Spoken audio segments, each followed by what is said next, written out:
नमस्कार दोस्तों, सी online classes में आपका स्वागत है। मैं हूं रजनीश और आज हम चालुक्य वंश के बारे में देख रहे हैं, बादामी के चालुक्य या वातापी के चालुक्यों के बारे में। तो जो चालुक्य हैं, सबसे पहले ये देखते हैं कि चालुक्य कौन थे। तो चालुक्य एक कन्नड़ परिवार था जो क्षत्रिय होने का दावा करता था। तो जो अभिलेख प्राप्त हुए हैं उनमें ये लगता है कि जो चालुक्य थे वो कन्नड़ परिवार था और वो क्षत्रिय, अपने आप को क्षत्रिय मानते थे। चालुक्यों की 3 शाखाएं थी, कल्याणी के चालुक्य, वातापी के चालुक्य और बेगी के चालुक्य। तो अभी हम वातापी के चालुक्यों के बारे में बात कर रहे हैं। वातापी के चालुक्यों को वादामी के चालुक्य या पश्चिमी चालुक्य वंश भी कहा जाता है। और जो वातापी का निर्माण करता था उसको वो कीर्तिवर्मन था। कीर्तिवर्मन को वातापी का निर्माण करता माना जाता है। और बादामी के चालुक्य शासक हरितिपुत्र होने का दावा करते थे। बादामी के चालुक्य वंश का संस्थापक था, जो असली संस्थापक वो पुलकेशिन प्रथम था, जिसने वातापी को राजधानी बनाया था। तो जो पुलकेशिन प्रथम था या पुलकेशी प्रथम था, 535 से 566 तक इसने राज किया। तो ये वातापी के चालुक्यों का प्रवर्तक माना जाता है या संस्थापक माना जाता है। पुलकेशी प्रथम चालुक्य नरेश रणराग का पुत्र था। दक्षिणापथ में चालुक्य साम्राज्य की स्थापना 6ठी शताब्दी के मध्य में हुई, जब गुप्त साम्राज्य का क्षय प्रारंभ हो चुका था। जब गुप्त कमज़ोर हो चुके थे, गुप्तों की पकड़ देश में बहुत सारे इलाकों पे कमज़ोर हो चुकी थी, तो उस समय दक्षिण भारत में चालुक्य वंश का विकास हुआ। यह निश्चित है कि 543 ईस्वी तक पुलकेशी नामक चालुक्य राजा वातापी बीजापुर जिले के बादामी में को राजधानी बनाकर अपने को पृथक स्वतंत्र राज्य की स्थापना कर चुका था। इससे पहले जो चालुक्य थे वातापी के, तो वो गुप्तों के अधीन हो सकते हैं, ऐसा अनुमान लगाया जाता है। लेकिन 543 ईस्वी तक जो साक्ष्य मिलते हैं तो उससे ये लगता है कि जो पुलकेशी प्रथम था या पुलकेशिन प्रथम था, उसने खुद को स्वतंत्र राजा घोषित कर दिया था। और महाराज मंगलेश के महाकटक अभिलेख से प्रमाणित होता है कि उसने हिरण्यगर्भ, अश्वमेघ, अग्निष्टोम, अग्निचयन, वाजपेय, वहस्सुवर्ण, पंडरीक यज्ञ करवाए थे। इसने रण विक्रम, सत्याश्रय, धर्मराज, धर्म महाराज, पृथ्वी वल्लभाराज तथा राज सिंह आदि उपाधियां धारण की थी। इसके बाद इसका पुत्र कीर्तिवर्मन प्रथम, जो 566 से 598 तक राजा रहता है, वो राजा बनता है। कीर्तिवर्मन बादामी के चालुक्य वंश पुलकेशी प्रथम का पुत्र था और यह कई दृष्टियों से उसे चालुक्य राजनीति का असली संस्थापक या शक्ति का संस्थापक कहा जाता है, क्योंकि जो उसका पिता नहीं कर पाया था वो उसने कर दिखाया।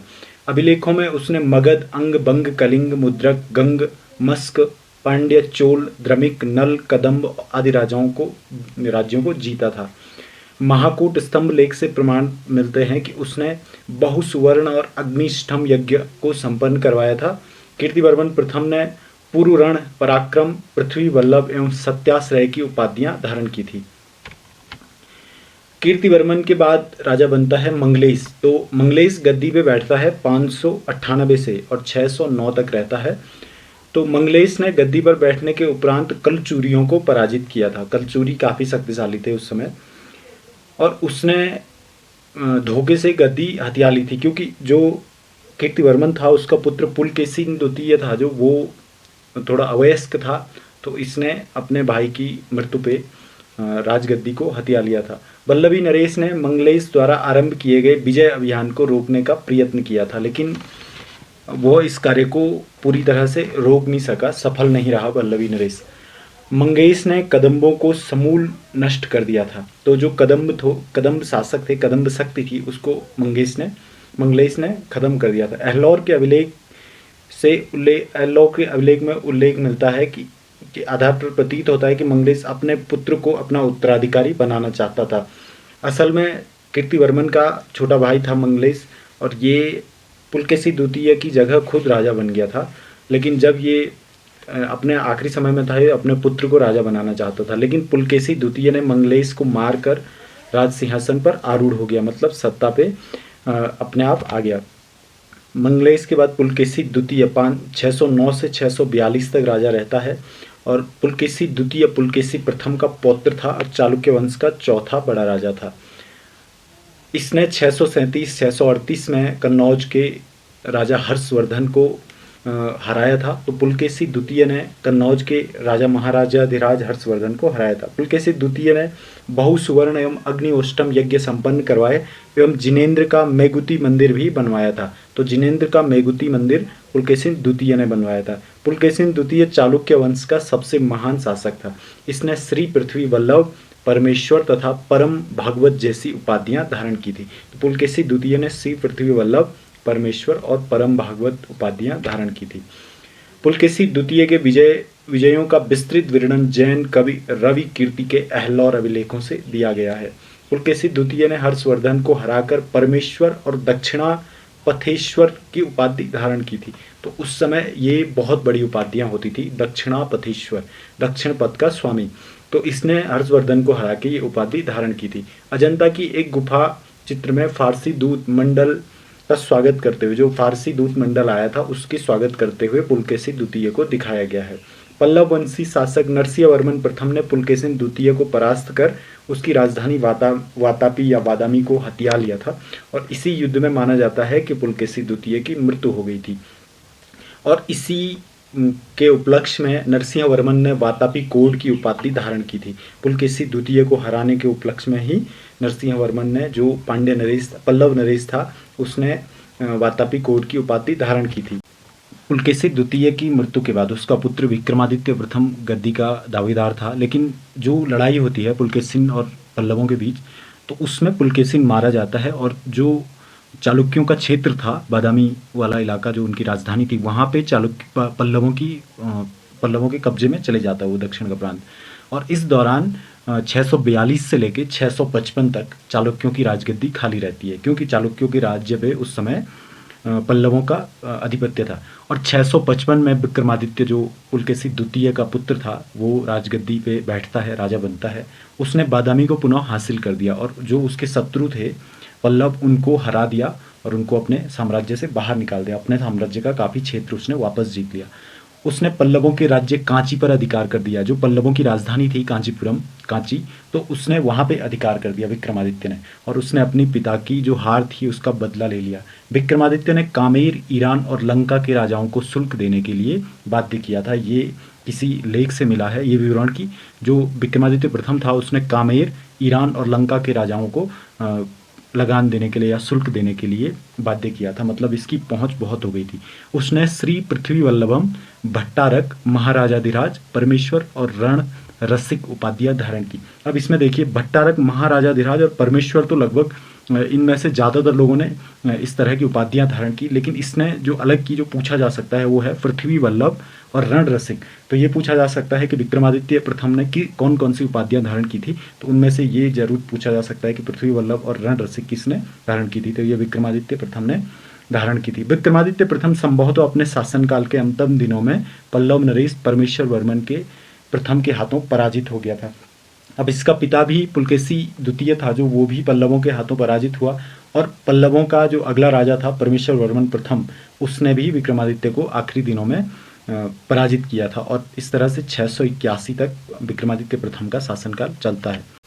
विक्रमादित्य प्रथम के बाद उसका पुत्र विनयादित्य राज सिंहासन पर बैठता है। अभिलेखों में इसका उल्लेख मिलता है कि त्रय राज्य पल्लवित्र के रूप में उसने अपना वो किया था, अपने आप को मतलब एक तरह से बताया। जेरूरी ताम्रपत्र के अनुसार विनयादित्य ने अपने शासनकाल के 11वें और 14वें वर्ष कल्लभों, मालवों और चोलों पर विजय प्राप्त की थी। तो जो दक्षिण की तमाम शक्तियां थी उस टाइम पे, पल्लव, कल्लभ, मालवों और चोल, उन सभी को उसने अपने जब सिंहासन पे बैठा उसके 11वें और 14वें वर्ष जीत लिया था। मालवों को जीतने के उपरांत विनयादित्य ने सकलोतर पथनाथ की उपाधि धारण की थी। सकलोतर पथनाथ, तो इसने जो विनयादित्य था उसने सकलोतर पथनाथ की उपाधि धारण की थी मालवों को जीतने के बाद। इसके अतिरिक्त उसने युद्धामल, भट्टारक, महाराजाधिराज और राजश्रय आदि उपाधियां धारण की। अब इसमें देखिए, भट्टारक और महाराजाधिराज तो कॉमन है, इसने युद्धामल और राजश्रय उपाधियां धारण की, ये अतिरिक्त है। और ये सकलोतर पथनाथ, ये 3 उपाधियां जो हैं वो बाकियों से अलग है। सिरसी लेख में उसने सकलोन्तरापथनाथ, पल्लवी ध्वज और पंच महाशब्द, पद्म रामणी आदि का प्राप्ता कहा गया है, उसको कहा गया है शीर्षी लेख में कि उसको सकलो नत रात पथनाथ पल्ली ध्वज पंच महाशब्द और पद्म राग मणि का प्राप्तकर्ता कहा गया है उसको। इसके बाद विजयादित्य राजा बनता है। वो 696 से 733 तक राजा रहता है। विनयादित्य का पुत्र था ये, और उसके समय चालुक्य साम्राज्य की जो शक्ति थी वो अक्षुण्ण रही। जो मतलब चालुक्यों की ताकत थी वो विजयादित्य के समय भी रही थी। उसके शासनकाल के अब तक लगभग 40 अभिलेख प्राप्त हुए हैं, मतलब सबसे ज़्यादा अभिलेख इसी के प्राप्त हुए हैं विजयादित्य के। विजयादित्य का शासनकाल ब्राह्मण धर्म के पुनरुत्थान और स्थापत्य तथा ललित कलाओं के विकास के लिए जाना जाता है। मतलब विजयादित्य का शासनकाल में ब्राह्मणों का पुनरुत्थान हुआ, स्थापत्य कला और ललित कलाओं का बहुत विकास हुआ। उसने बीजापुर जिले के पट डड़कल नामक स्थान में विजयेश्वर शिव मंदिर का निर्माण करवाया था। उसकी बहन कुमकुम देवी ने लक्ष्मणेश्वर के जेशादित्य नामक एक भव्य जैन मंदिर का निर्माण करवाया था। तो ये जो कुमकुम देवी थी उसने लक्ष्मणेश्वर में अनेसेज्य यवसादित नामक एक भव्य जैन मंदिर का निर्माण करवाया था। विजयादित्य ने पिता की भांति अपने आप को श्री पृथ्वी वल्लभ, महाराजाधिराज, परमेश्वर, सत्याश्रम, भट्टारक, सहास रसिक और समस्त भुवनाश्रय आदि का जो उपाधियां थी वो धारण की थी। इसके बाद राजा बनता है विक्रमादित्य द्वितीय, और विक्रमादित्य द्वितीय राजा रहता है 733 से 745 ईस्वी तक। विक्रमादित्य द्वितीय विजयादित्य का पुत्र था। विक्रमादित्य द्वितीय ने अपने समय पर चालुक्य साम्राज्य की शक्ति को अक्षुण्ण बनाए रखा। मतलब जो उसके पूर्वजों ने जितना चालुक्य साम्राज्य को बना रखा था उसने उसको समेटे रखा, उसको व्यवस्थित रखा। विक्रमादित्य द्वितीय ने पल्लव नरेश दंतिवर्मन द्वितीय को पराजित करके कांची कोड़ा की उपाधि धारण की थी। जैसे नरसिंह वर्मन ने वातापी कोट की उपाधि धारण की थी इनको हरा के, वातापियों को हटा के, चालुक्यों को हरा के, वैसे ही विक्रमादित्य द्वितीय ने पल्लव नरेश नंदीवर्मन को हरा के, नंदीवर्मन द्वितीय को हरा के कांची कोड़ा की उपाधि धारण की थी, क्योंकि उनकी राजधानी कांची थी पल्लवों की। उसने कांची को विजित किया और कांची को बिना क्षति पहुंचाए वहाँ के राज सिंहेश्वर मंदिर को आर्थिक सहायता प्रदान की, उसको आकर्षक बनाने के लिए रत्नादि भेंट किए। तो उसने कांची को विजय किया और कांची को कोई क्षति नहीं पहुंचाई। इसने इस मंदिर की दीवार पर एक अभिलेख उत्कीर्ण करवाया और साथ ही पल्लवों की वातापी कोड की तरह कंची कोड की उपाधि धारण की। विक्रमादित्य द्वितीय के शासनकाल में ही दक्कन पर अरबों का आक्रमण भी हुआ था। 712 में अरबों ने सिंध को जीत लिया था। विक्रमादित्य तृतीय की प्रथम पत्नी जो लोक महादेवी थी उसने पद दक्कल में विरूपाक्ष मंदिर का निर्माण करवाया था। तो ये विरूपाक्ष मंदिर है जो उसका निर्माण विक्रमादित्य द्वितीय की पत्नी ने करवाया था, लोक महादेवी ने। विक्रमादित्य द्वितीय की दूसरी पत्नी थी जो त्रिलोक्या देवी, उसने त्रिलोकेश्वर मंदिर का निर्माण करवाया था। तो ये त्रिलोकेश्वर मंदिर का निर्माण विक्रमादित्य की दूसरी पत्नी त्रिलोक्या देवी ने करवाया था। इसके बाद शासक बनता है कीर्तिवर्मा द्वितीय जो 745 से 753 ईस्वी तक राजा रहता है। कीर्तिवर्मा द्वितीय विक्रमादित्य का पुत्र था। अपने पिता की मृत्यु के बाद वह विशाल चालुक्य साम्राज्य का स्वामी बना। इसने अपने युवराज काल में पल्लव नरेश नंदीवर्मन को परास्त कर बहुमूल्य रत्न, हाथी और स्वर्ण प्राप्त किए थे। कीर्तिवर्मन द्वितीय बादामी के चालुक्यों की श्रृंखला का अंतिम शासक था। जो बादामी वातापी के चालुक्य थे उनमें से आखिरी शासक था कीर्तिवर्मन द्वितीय। उसने सर्वभौम, लक्ष्मी, पृथ्वी का प्रिय, राजाओं का राज और महाराज आदि की उपाधियां धारण की थी। तो इसने अलग से जो उपाधियां धारण की थी वो सर्वभौम है, लक्ष्मी है, पृथ्वी का प्रिय है, राजाओं का राजा है। बाकी महाराज तो लगभग सभी ने उपाधियां धारण की। चालुक्यों के सामंत दंतिदुर्ग ने जो राष्ट्रकूट था कीर्तिवर्मन को हरा करके 753 में अपना एक स्वतंत्र राज्य स्थापित किया, राष्ट्रकूट राज्य। तो दंतिवर्मन जो राजा था उसका उल्लेख मिलता है समनगढ़ के अभिलेख से कि उसने कीर्तिवर्मन द्वितीय को हराया था। और इस तरह से जो चालुक्य थे वातापी के चालुक्य, उनके राज्य का अंत हो जाता है और यहाँ से राष्ट्रकूट शासन शुरू होता है। तो दोस्तों हमने जो चालुक्य हैं उसका एक पहला पार्ट पढ़ा, वातापी के चालुक्य। अभी कल्याणी के चालुक्य और बेगी के चालुक्य बाकी हैं। तो अगले लेक्चर्स में हम कल्याणी के चालुक्य और बेगी के चालुक्यों के बारे में पढ़ेंगे।